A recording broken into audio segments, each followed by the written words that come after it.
টিফিনের টাকা বাঁচিয়ে ২,০০০ অসহায় ও দরিদ্র মানুষের হাতে অর্ধেক দামে খাদ্য সামগ্রী তুলে দিয়েছেন গাইবান্ধার বন্ধন রেসিডেন্সিয়াল মডেল স্কুল অ্যান্ড কলেজের শিক্ষার্থীরা। এমন ব্যতিক্রমী উদ্যোগে প্রশংসায় ভাসছে শিক্ষার্থীরা। শনিবার স্কুল প্রাঙ্গণে অসহায় দরিদ্রদের মাঝে চাল, ডাল, মাছ, মুরগির মাংস, পেঁয়াজ, রসুন, চিনি সহ ১৫টি পণ্য দেন তারা। প্রত্যেক পণ্যের চলমান বাজার মূল্যের অর্ধেক মূল্যে এসব খাদ্য সামগ্রী দেওয়া হয়।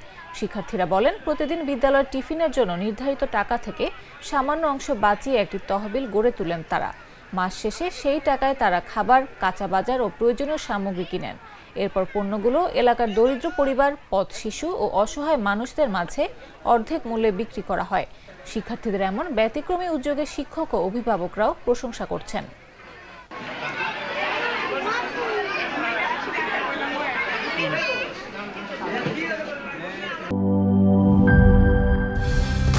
কালার এক্সপার্ট, জর্জ স্যাপ এবং মাইল্ড অন হ্যান্ডস টেকনোলজি সমৃদ্ধ অরিক্স ক্রিস্টাল ওয়াশ আপনার লন্ড্রি এক্সপার্ট।